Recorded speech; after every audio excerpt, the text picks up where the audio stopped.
Okay, recording has started. So in the absence of any comments, let's continue from where we left off. The last time you looked at session 2.5, right? So you're going to continue today on session 2.6. So let me start sharing. I'm sharing my desktop. I hope you can see. If you can't see it, do let me know. Let me search. Okay, yeah, so 2.6 somewhere here. Yeah. Okay, so please, I'm sharing 2.6. If you can't see, do let me know.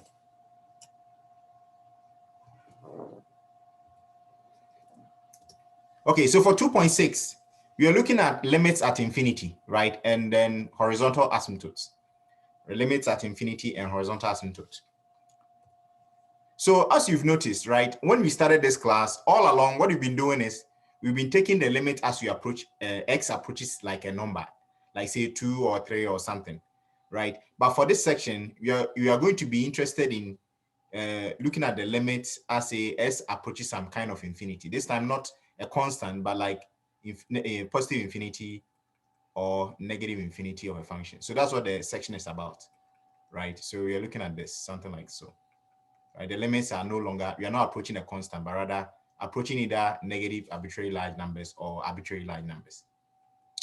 Okay, so that's what this session is going to focus on. Now, to start this concept, we are going to look at the behavior as we approach either positive infinity or negative infinity of the function f of s equal to s squared minus 1 all over s squared plus 1. Right? Now, to do that, we look at the two techniques that we started with. We have the numerical approach and then the graphical approach. So here you have the numerical thing done for the function, right? So we just plugged in those numbers and calculated the values. Now, they chose the x value such that it's increasing, right? So you see plus or minus. So just focusing on the plus side, you can see that we start with 1, 2, 3, and it's going, right? It's going up and up. So that's kind of like looking at the x approaching a very large number, right? And then on the negative side, you're looking at s approaching and kind of like a negative large number, right? So with these values, you can see that for either the right or the left, either the plus or minus of the x values, you are getting closer and closer to a number which is looking like 0.9999998, right? So for these values, can anyone tell me what the limits are approaching for the two sides, either going towards a very large positive number or a large negative number? What is the limit approaching using your guess from the numerical technique? What do you think? 1. Okay, I have 1. Do I have a seconder to 1 or a different answer? Yeah, perfect. Thank you, guys. Thank you so much. Yeah, so it's 1. So as you can see, we expect that as the s values become a very, very big positive number or a very, very negative, a very, very big negative number, I mean in terms of magnitude, then you are getting this limit to be 1. That would be our best guess. Now, let's just shift to the graph. So how do we identify this using the graphical technique? So that's what we're going to focus on here. Now, to start this, I'm just going to focus on this side, right? On the like approaching positive infinity. So for that one, all that you have to focus on is you'll be looking at the end, the tip right here, right? That's where you focus on.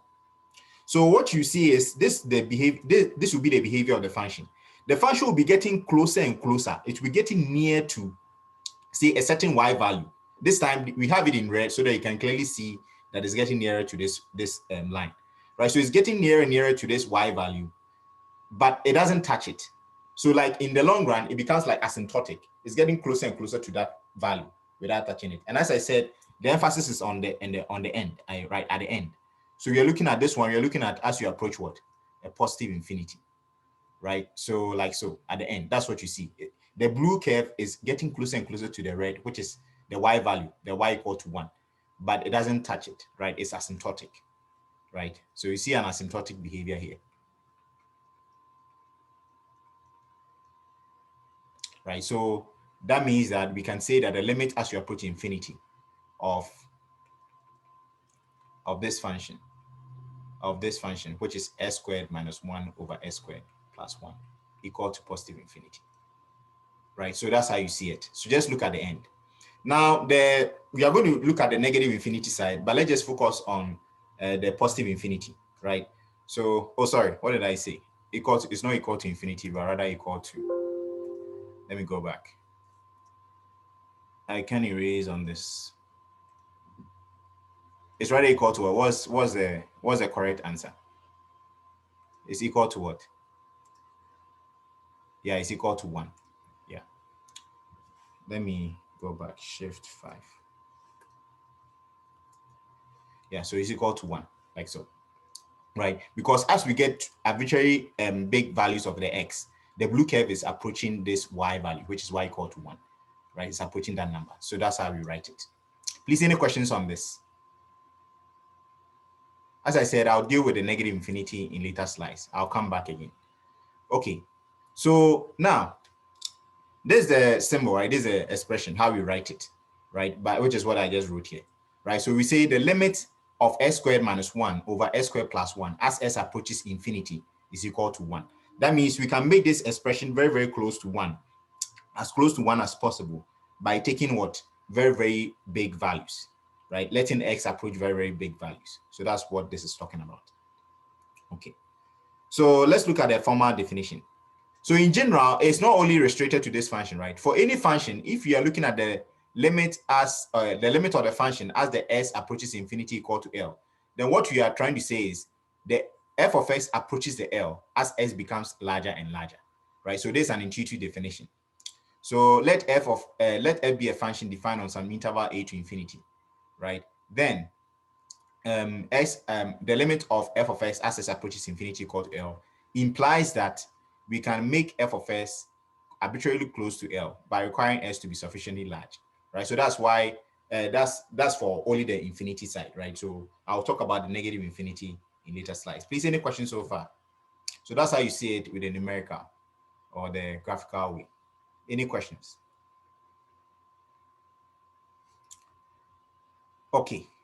Now let's look at other graphs which will illustrate this, right? So for each of these 3 graphs that you see here, we have the blue curve, right? As you approach infinity, is approaching L, right? So all of them follow this, right? As you can see here, the limit of f of s as s approaches infinity equal to L. Now, for each of these limits, you can see that for the blue curve, if you track it as s becomes very, very large, then the blue curve is becoming asymptotic at the tip, right? So that's the focus here and there.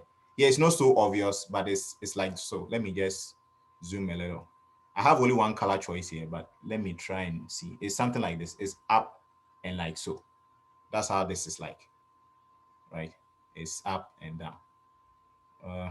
Yeah, please, are you okay with this? So that's how you see it with a graphical way. Now, let me talk about this. You see that for here, the blue curve is passing through this point, right? So in other words, the blue curve here is passing through this y value, this y equal to L value that we are talking about. I'll talk about I'll talk about some property when we get to what this y value will be, the y equal to L, what it will stand for. So I'll get there soon. But for now, let's be okay with the fact that when you are trying to look at the limit as s approaches infinity of f of s equal to L, then this is how it looks like under the graphical way. You see the blue line getting closer to some y value without touching it at the very end, right? As you look at it at the end. And I'm looking at the positive infinity for now. We talk about the negative infinity in the next slides. Please, any questions so far? Okay. Now, with what I was talking about, whenever you have x approaching infinity, right, of a function and is equal to the L, then we call this line, this is going to be a horizontal line. We call this line y equal to L a horizontal asymptote, right? So we learned vertical asymptotes in the previous section. For that one, we were taking a limit as you approach a number, and then that was giving us a kind of infinite limit, right? A kind of infinite limit. On this side, on this horizontal asymptote, the positions are now switched. This time, we are taking a limit as the s becomes a positive infinity, or you see for a negative infinity, and then the number that you are getting when we set y equal to that number will give us a horizontal line, which is a horizontal asymptote. These are you okay?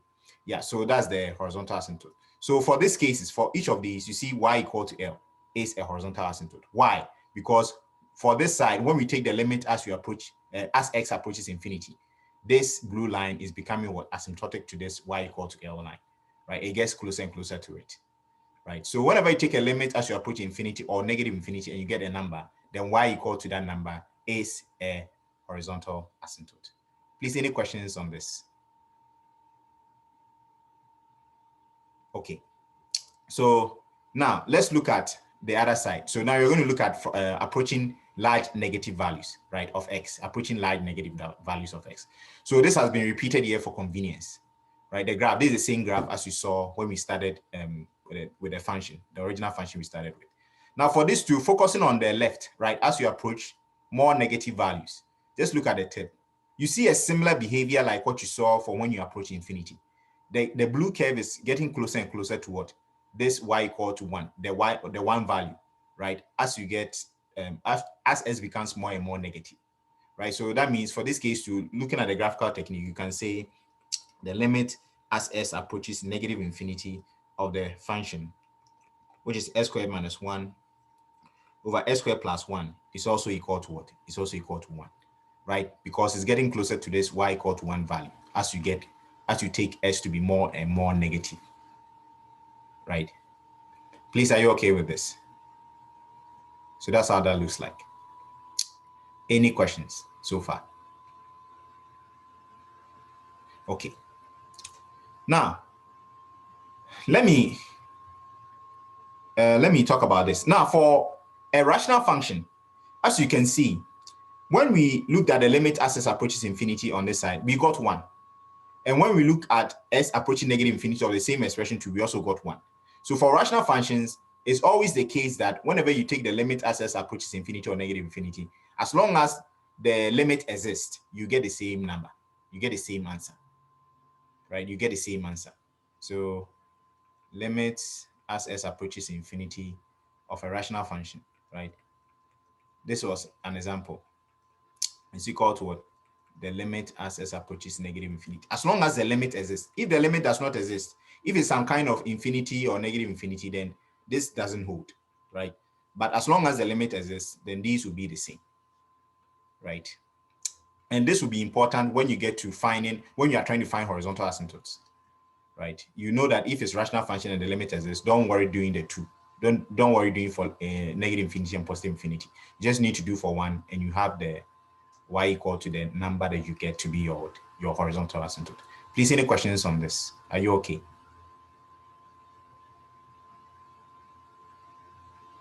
Okay. Now, this is just another definition for when you are approaching negative infinity. So let f be a function defined on some interval from negative infinity to a, right? Then the limit of the function as s approaches negative infinity equal to L. It means that we can make the function arbitrarily close to L by requiring s to be a sufficiently large negative. So that's all it's saying, right? Please, any questions so far? I hope you are okay. Now, anybody needs time on any of the definitions? As I said, I always post these things, so you don't need to write too many. But if you need to make some notes or some brief notes, that's also fine. Is there any part you have questions on, or you need time to copy something? Okay. So now I've shown you how to see it when you're approaching infinity or negative infinity. I said I was going to talk about one graph, right? This particular one, right? Now, from the previous sections, when we talked about the vertical asymptote, we said that a function cannot cross its vertical asymptote. Where is that one? Oh, okay. So this one's for negative infinity. Wait. Before I talk about that, let me look at these ones. There are just graphs here that's talking about when you're approaching negative infinity. And that one, you just look at the tip here. You see that the blue curve gets closer to the y equal to L, right? Gets nearer and nearer. It doesn't touch it at the tip. The same holds for this, right? So for each of these two graphs, we say the limit of the function as it approaches negative infinity is L, right? So this is just showing us. It's just like how we saw these three cases for the positive infinity. It's just giving us an example of how this looks like, right? Yeah. So now back to what I was talking about. And then we get here, yeah. So back to what I was talking about. We said that the line y equal to L is a horizontal asymptote of the curve, y equal to f of x, if either limit as it approaches infinity of the function is L, or the limit as you approach negative infinity of the function is L. Now, let's look at vertical asymptotes versus horizontal asymptote.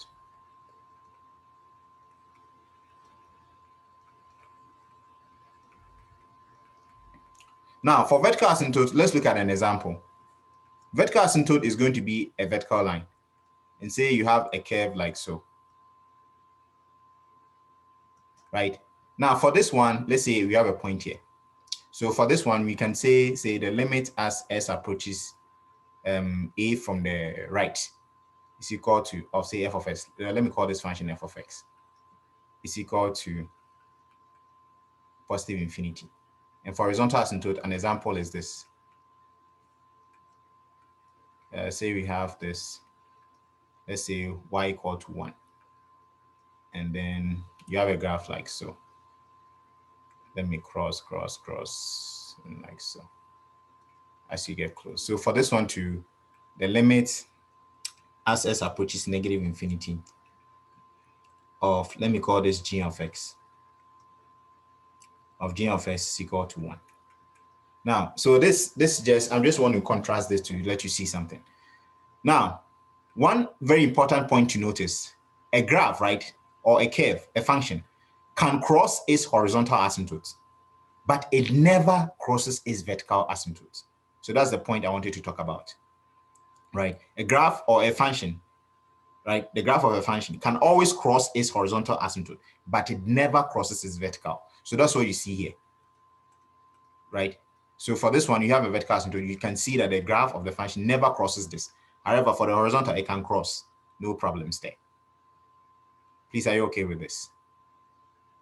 And then the difference between the vertical and the horizontal asymptote is the roles are switched. Here, you're looking at the limit as you approach a constant, and then you're getting some kind of infinite limit, right? This is an infinite. Here, you're looking at the limit as s approaches some kind of infinity, and you're getting a constant. So that's the difference, right? So for here, we have x equal to a as our VA. Let me call this VA. So whenever you see VA, I mean vertical asymptote. It's a VA, right? On the other hand, for this one, we say y equal to, it's a horizontal line. So y equal to 1 is a horizontal asymptote, right? So let me call this also HA. Please, do you see the differences between the two? Do you have any questions? I have a question. Okay, Shane. Are there certain situations, or like only certain situations, where a function can cross its horizontal asymptote, or is it just any function? Yeah, so thank you. That's a good one. So what I'm saying is a graph of a function, right? A function can cross its horizontal asymptote. That's possible. It can cross it for sure, but it never crosses its vertical asymptote. Because technically, if it does cross, then it's no longer a function. It's not even possible. You see, because if it crosses technically, for this one, assuming I have something like so, it's not even a function then. And it's not possible. You see, you don't have a value here. When did we get those horizontal asymptotes? When did we get the infinite? Do you remember how we got the infinite limit? It was always when we kind of plug in and we get some kind of a non-zero number was zero, undefined. So if you have the graph, like the graph passing through the vertical asymptote, that means the function is defined at some point there, which is not true for vertical asymptotes. Please, Right. you see. You see, yeah. Okay, So that makes sense. from all arguments, you see that the function never crosses what is vertical asymptote, but it can cross its horizontal asymptote. Yeah. Okay. Please, are you okay with this? Any questions? Are you okay? Yeah. I just, yeah. Or do you have further questions? Bring it up if you have further ones. I'll ask it later if you don't answer it. Okay. Wait. I can answer. I can answer it now if you want to ask. But if you also want to ask it later, that's also fine. I'll just ask later. Thank you. Later or now? Later. Okay. Cool. So now, if there are no questions, let's move on. So these are just examples of. Let's look at an example of a typical function which has two horizontal asymptotes. Right. So let's look at this one. For this function, tan inverse or arctan, right? If you have y equal to tan inverse of x, then this function has two horizontal asymptotes. Right? You can see that from the graph here, which I just put here, right? So as you approach positive infinity, right? As s approaches positive infinity of the tan inverse, you get pi over 2, which is here. So you can see that y equal to pi over 2 is a horizontal asymptote. In the same sense, as s approaches negative infinity, you get this to be getting close to what? Negative pi over 2. So that's why y equal to negative pi over 2 is also what? A horizontal asymptote. So this has two horizontal asymptotes, right? Please, are you okay with this? Any questions here? So this is just an example, right? Yeah. Anybody needs time on this slide? Okay, then let's move on. Now, another example is the e to the x function, right? The natural exponential function. So if you have y equal to e to the x, right? When you look at the limit as s approaches negative infinity of this e to the x, it's equal to 0. So we are looking at the limit at infinity, right? This is a limit at infinity because s is approaching negative infinity. And then we are getting a constant. So that means that y equal to 0, which is the same as the x-axis, is a what? Is a horizontal asymptote. And you can see that from the graph here. See that, look at the tip here. As you approach negative infinity, this blue line, which is e to the x, is getting closer and closer to the what? The x-axis, which is y equal to 0, right? As you get closer and closer to, like, as you let the x values get closer to negative infinity, approach negative infinity, right? So that's also an example of a function which has a horizontal asymptote, right? Now, for this case, as you approach positive infinity, the function is blowing up, right? So the horizontal asymptote is not because you're looking at the limit as you approach infinity. It's rather because you're looking at the limit as you approach negative infinity, because that's when we get a constant. For this, I'll say the limit as you approach positive infinity of e to the x. Can anyone tell me what this is? What is this approaching? What do you think? As you approach positive infinity, what is happening? Okay, I see something. So I have infinity. Do I have a second or a different answer? What do you think? Infinity, a second, perfect. Yeah, that is true. You see that the function is just blowing up. It's becoming larger and larger as you approach what? A very, very large positive s value. So that's just infinity. So in this case, the horizontal asymptote is not because we are taking the limit approaching infinity, but rather it's because the limit approaching negative infinity is what's giving us the 0, the constant, right? That's why the y equal to 0 is a horizontal asymptote. Please, are you okay with this? Any questions? Anybody needs time here? Okay. Now we've seen how to figure it out when you have the graphical technique, right? How to figure out the horizontal asymptotes or the limit at infinity when we have what a graph. As I said, the numerical technique is something you'll not be using, right? So with example 2, we are going to start developing the fundamentals of how to solve limits at infinity, right? So for the limit at infinity, it includes limit as you approach positive infinity and limit as you approach negative infinity. But as I said, let's look at the building blocks. So let's start with these two. Let's try and find these two limits, right? So the first one is the limit as s approaches infinity of 1 over x. After that, we look at this one. Let's see what these limits are going to give us. Now, let's just try and look at plugging in some numbers. Now, as you can see, for 1 over x, if you try 1 over 100, you are getting 0.01. If you try 1 over 10,000, you're getting 0.0001. If you try over 1 over, if you plug in a million for x, right, you're getting 1 over 1 million, which is 0.00000001. Now, these values that we plugged in for the x are becoming bigger and bigger. You see? So it's as if the x is approaching infinity. So that's the first one, the first case, right? You're looking at the limit as s approaches infinity of 1 over x. So it's becoming bigger and bigger. And what do you see? Look at the trend. This one is 0.01. That one is 0.001. I mean, the more bigger numbers we divide by, the more 0 decimals that we get, right? So what can you say for this limit? What would this limit be? What do you think? What would be your guess for this? What is this approaching? 0. Perfect. Thank you. Thank you very much. It's 0, right? Okay. So now you all agree that this limit is 0. True? In other words, if you have a constant, right, and then the denominator is becoming large and large and large, then that means that when you divide it by, you're going to get something like 0.0000 something, which is approaching 0, right? So it's not only for 1. It's safe to say that the limit as s approaches infinity for something like, say, 100 over x, that's also going to be what? 0. Because don't forget that infinity is not a single number. is a concept, right? So you are getting very, very large numbers. As long as this one is fixed, it doesn't matter. When the denominator is shifting and it becomes bigger and bigger and bigger and bigger, this thing will approach zero. Please, are you okay with this? Okay, now let's look at approaching for negative infinity. So this one is large. Okay, so this is the conclusion we made. So we write it like this. By the way, anybody needs time on these slides? Okay, so this is the conclusion. Now, if you do it for negative infinity 2, you realize that negative infinity is also going to be 0. For negative infinity, if you use the similar, like the similar values that we use here, you're just going to negate these numbers, right? So you have 1 over negative 100, which is going to be negative 0.01. And then if you do 1 over more negative value, so negative 10,000, you get negative 0.0001.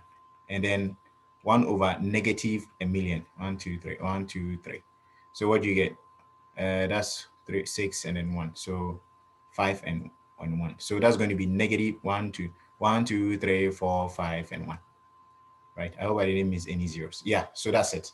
Now, for this case too, you can see that as you approach, the values are becoming more and more negative, right? So the x is approaching negative infinity.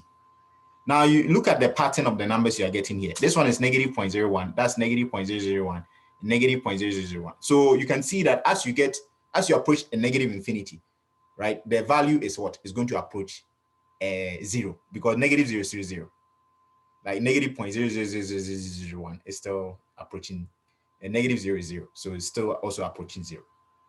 Please, are you okay? So that's why we make this conclusion. Please, any questions on this? Okay, as I said, these are building blocks. Anybody needs time here? Okay, now this is how the graph looks like, right? So for this one, you can see that if you're interested in the limit at infinity, look at the tips. For the negative infinity, you see that the curve, which is blue, is getting closer and closer to this x-axis, which is y equal to 0. So the limit as you approach negative infinity is 0. The same holds for what? The positive infinity, that's also 0. So the graphical technique also confirms this, right? Okay. Any questions so far? Okay. But let's look at the general idea, right? So this one is, we know that the limit as s approaches 0, s approaches infinity of 1 over x is 0, right? And then the limit as s approaches negative infinity of 1 over x is also 0. So we saw these two. But it turns out that there's a much more general expression which comes in handy when you are trying to solve for these limits at infinity. So these are the two, right? If r is greater than 0 and it's a rational number, right? Then, so r is a positive rational number, then the limit of 1 over s to the power r as s approaches infinity is also going to be 0. So as long as this power here is positive, right? That means that as the s becomes larger and larger, s to a positive number, like a very, very big number to a positive power, will also still be a very, very big positive number. So you get 1 over a very, very big positive number, which is also 0, right? The same holds for what? When r is positive and then you are looking at the limit as you approach negative infinity. So that's also going to be 0. So examples are something like this. So for these two, if you have limit as s approaches like infinity of 1 over s squared, then that is also going to be 0. See, 2 is positive. What about limit as s approaches negative infinity of, say, 1 over s cubed? That's also going to be 0. Please, are you okay with this? If you try like limit as s approaches, say 1 over s to the 1.5, that's also going to be 0, right? Yeah, and so on, right? So as long as this holds, then that's true. So these are the blocks so far. Any questions on this? Okay. So now, if you get these building blocks, then let's look at a typical example that you can get. So for this one, you're looking at the limit as s approaches infinity of 3s squared minus x minus 2 over 5s squared plus 4x plus 1, right? Now, we are going to do this on a whiteboard, right? let me share. I'm sharing the whiteboard now. If you can't see, do let me know. Okay, so this 2.6 example 3 on slice. So for this, you're looking at the limit as s approaches infinity of 3x squared minus x minus 2 over 5x squared plus 4x plus 1. Okay, so now let's look at the strategy. What's the strategy for solving these kinds of limits at infinity? Okay, so now what do we do? There's a approach. So when you are taking the limit as s approaches infinity of a quotient function, right, which is a function over another function, then what you have to do is you have to divide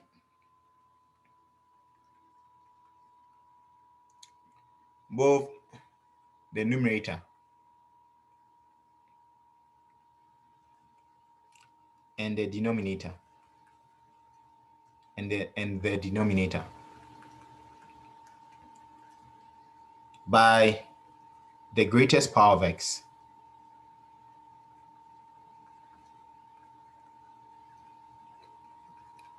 I'm using x because this one, the limit is as s approaches infinity. If it's like t approaching infinity, then this will be t, right? So divide both the numerator and denominator by the greatest power of x in the denominator. It's important. The emphasis is in the denominator. It's very, very important you use what is in the denominator. In this case, in the denominator, right, the greatest power of x is s squared, and then the greatest power of x in the numerator is s squared. So you won't see it. But what I'm saying is this is very important, right? You have to use the greatest power of x in the denominator, right? So divide both the numerator expression and the denominator expression by this greatest power. So for our question, right, for this particular question, the greatest power of x is what? Is s squared, right? It's s squared. So this is s squared in our question, right? So it's s squared. So what are we going to do? So you have limit as s approaches infinity of, you're going to have 3s squared minus x minus 2 all over s squared. And then all over 5s squared plus 4x plus 1 all over s squared. And you know that I've not changed the expression, right? Because if you divide a quotient, or if you multiply a quotient by the same non-zero, like you multiply both the numerator and the denominator by the same non-zero expression, you don't change the expression, right? And as long as this is getting approaching infinity and not getting the 1 over s squares are not necessarily 0 in itself. It's approaching 0, but it is not 0, right? Okay, so we have this. Now, when you get to this step, you simplify, right? Both the numerator and then, so you have a complex fraction. You simplify the numerator of the complex fraction in the denominator. So you're going to have something like 3s squared over s squared minus x over s squared minus 2 over s squared. And then all over 5s squared over s squared plus 4x over s squared. And then plus 1 over s squared. Please do follow any questions up to this point.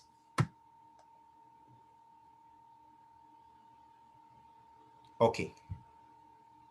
Now, this leads to a further simplification, and then we get the s squares cancel out. That'll give us 3. And then the x over s squared, that's just 1 over x. And then the minus 2 over s squared, that's just the same thing, right? And then all over. For this one, we have 5, and then plus, I have 4 over x, right? And then plus 1 over s squared. Please, are you okay up to this point? Any questions? Also, I'll need to move on to the next slide. So please do let me know if you need more time. I'll wait for a couple of seconds, but if you need more time, let me know.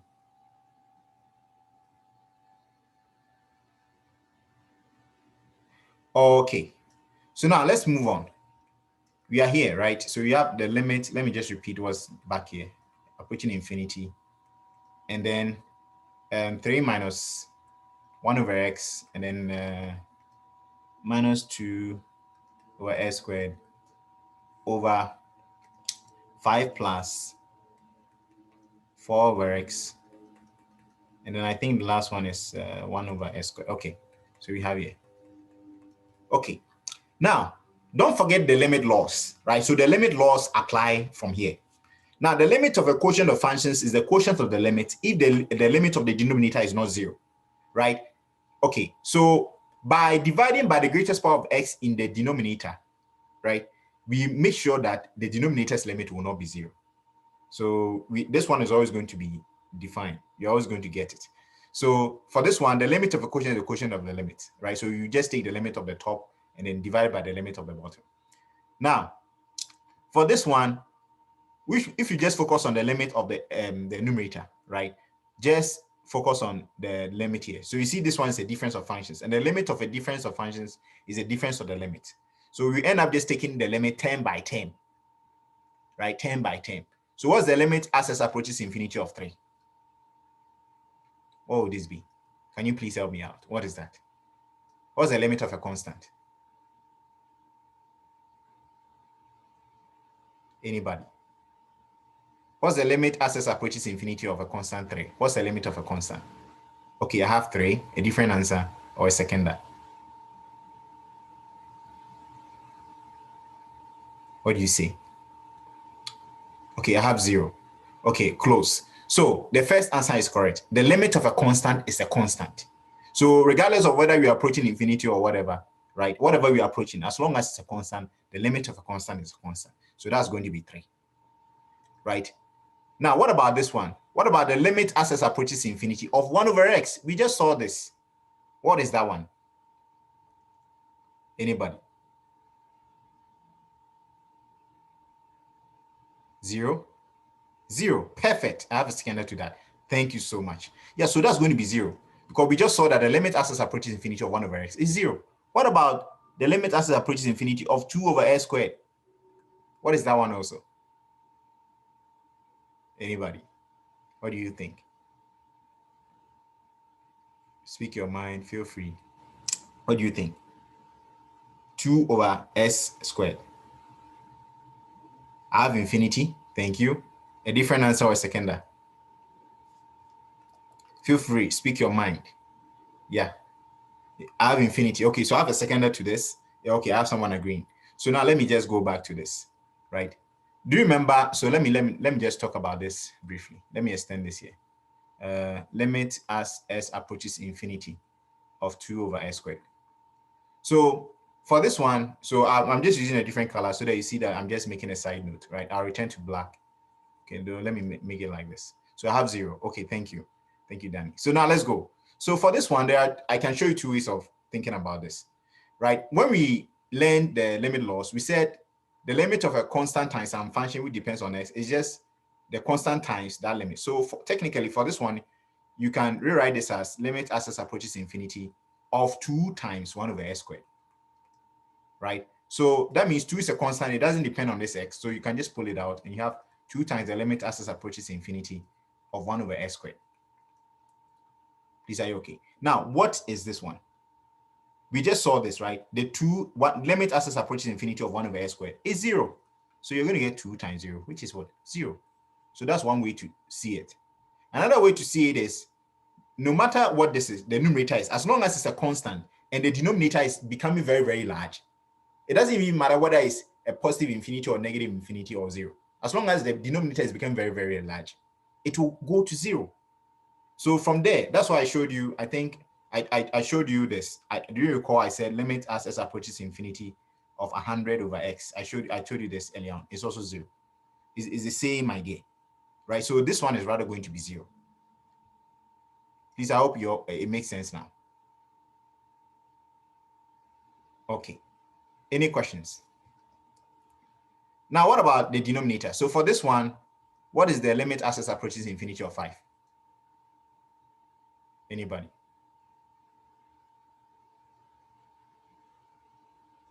Okay, 5, perfect. Thank you. I have a seconder. So that's 5, true. What about for the 4 over x? 0, okay. Thank you, Robert. Anybody else? Daniel, 0. Perfect. I have a seconder to 0. That is true. That one is also going to follow something similar to this, right? So it doesn't matter as long as the numerator is a constant and then the denominator some x to a positive power is just going to, and as the s approaches infinity, the whole thing is going to go to 0. What about this one? Anybody else? Okay, I have 0. Perfect. You see, perfect. Thank you so much. Okay, so let's write what we get, the final outcome that we get. So we are getting 3 minus 0 over 5 plus 0 plus 0. So what's the final answer? The final answer is going to be 3 over 5. So let me write this nicely. So that means we have the limit as s approaches infinity of, what was the function? 3, I think 3s squared. Let me go back. 3s squared minus x minus 2. 3s squared minus x minus 2 over 5s squared plus 4x plus 1. Is that it? Let me check. Yeah, nice. That's it. It's equal to 3 over 5. We have this. So now, because we are taking a limit at infinity and we got a constant, we can conclude, even though the question didn't ask this, we can say that y equal to 3 over 5 is a horizontal asymptote.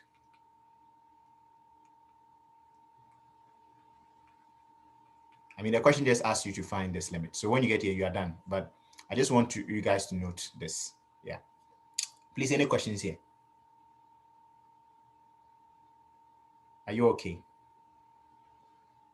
Now, as you all know, sometimes you will have shortcuts for some of the limits, right? It turns out that there are some cool shortcuts when you're dealing with limit at infinity and then rational functions. Now, look at this 3 over 5. Does it look familiar in the problem? Well, looking at the original problem, and look at this 3 over 5. It's just right here. So all this hassle, right? We could have just cut our way short, not go through all this, by just finding this. This is the quotient of the leading coefficients. That's the 3 over 5. So now let me talk. Let me talk about some of the shortcuts. But I'll need to move on to the next slide. Do let me know if you need time. Okay. So let's look at some shortcuts. So for limit at infinity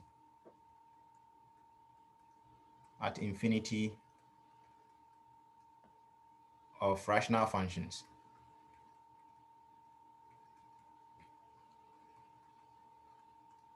these are some of the shortcuts. The shortcut will involve the degree. So let's say we are finding the limit as s approaches, say, infinity, positive infinity or negative infinity of a function, like a quotient function, so f of s over g of x. Now let the degree, okay, let me not define the degree yet. Let me just go straight. So this limit, right? So let me call it the limit. Let me just call it limit.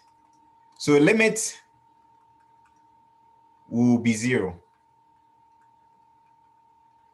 if the degree of f of x, which is the numerator function, is what? It's less than the degree of the denominator function. So if you see this, then straight away your limit will be 0, right? Now the second thing is the limit will be the quotient of the leading coefficients.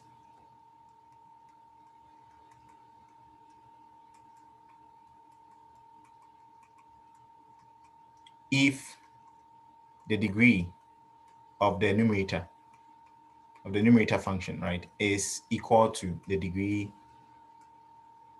of the denominator. So you saw an example with what we had here, right? Here, the degree of the numerator is 2 and the degree of the denominator is also 2. So the answer to this limit at infinity is just what?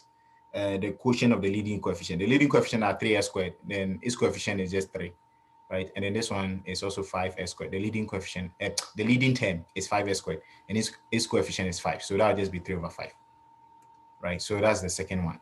And then the third one is the limit will be either infinity or negative infinity if the degree of f of x is greater than the degree of g of x.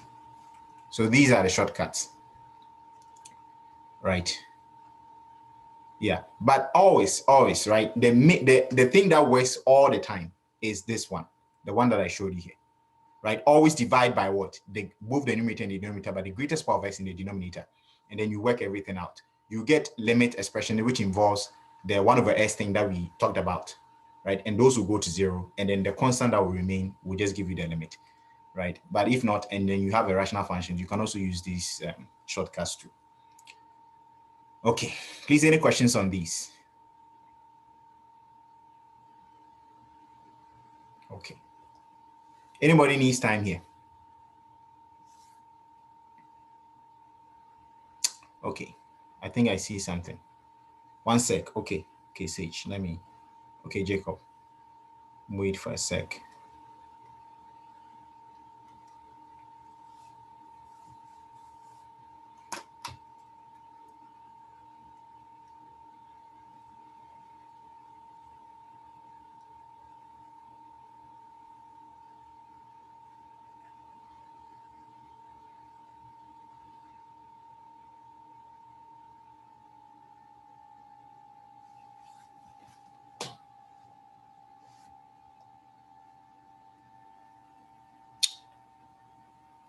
Done? Good, perfect. Okay, so now let me go back to the PowerPoint. Please, I'm sharing the PowerPoint now, right? As you know, the PowerPoint has nice notes, right? It's explained everything in detail, but it's always good to work on the side so that we experience it firsthand without going through, like walking through slides. So this is just talking about the fact that when you look at this limit, initially you can see that the leading term here is 3x squared. So the top is blowing up. It's becoming very, very large. The denominator is also becoming very, very large. So you kind of have something like an infinity over infinity. But that one, you can't determine it. It's indeterminate form, right? So what do? So you divide by what? The greatest power of the highest power of s in the denominator. So in this case, it's s squared, right? So you divide each one by this, you get this, and then you get this, right? You simplify. And so this has nicer notes, right? And then when you're done, you apply the limit laws, like I told you. So the limit of a quotient is the quotient of the limits, if the limits of the denominator is not 0, the limit is this. And then the limit of a difference of functions is what? The difference of the limits. So that's what we have on the top. And then you have this down here. And then finally, you know that this limit is standard. It's part of the building blocks, right? That's 0, that's also 0, and that's also 0, that's also 0. So we end up with what? 3 minus 0 over 5 plus 0 over 0. Please, are you okay with this? So that leads to 3 over 5, right? So we just did this. Okay. Now, as I said, a similar calculation shows that as you approach negative infinity, is 3 over 5. So I said that for rational functions, if the limit exists and it's not some kind of infinity or negative infinity, the limit for the as you approach infinity and negative infinity will be the same, right? So it will also be the same. So this is the graph showing this function, and then the fact that as you approach negative infinity and positive infinity, you're getting 0.6, which is the 3 over 5. So y equal to the 3 over 5 is what? It's a horizontal asymptote. Please, any questions here? They're just walking you through on this PowerPoint. Yeah. Now, let's look at another example. Now we've mastered how to find horizontal asymptote and vertical asymptote. So let's put everything together. When you're given a function, how do you figure out the horizontal and vertical asymptotes? So that's what we are going to look at on this question. I mean, the time is not a lot, but let's start. We have some minutes, and then I'll just stop wherever we get to, and then we continue on Monday. I think it's a holiday, right? Monday is a President's Day. Okay, so that means we will meet on Wednesday. So this example 4 on slice. So for this one, we have f of x equal to square root of 2x squared plus 1 over 3x minus 5. And we are asked to find what? Find vertical and horizontal asymptotes.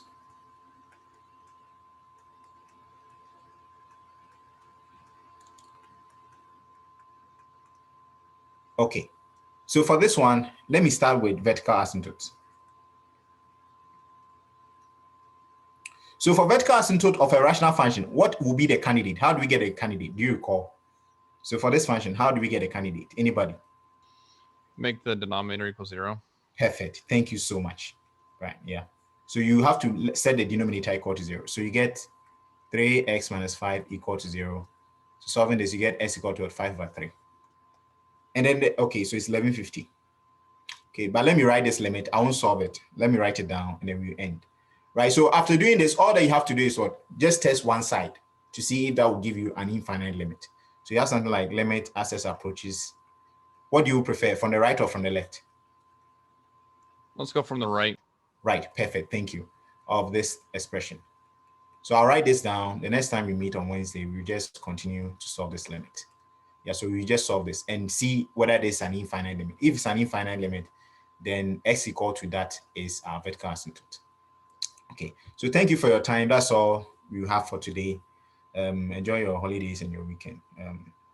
Later, I'll see you on Wednesday. Yeah. Thank you, Professor. Thank you. Have a nice weekend. Same to you guys. Have a great one. Thank you.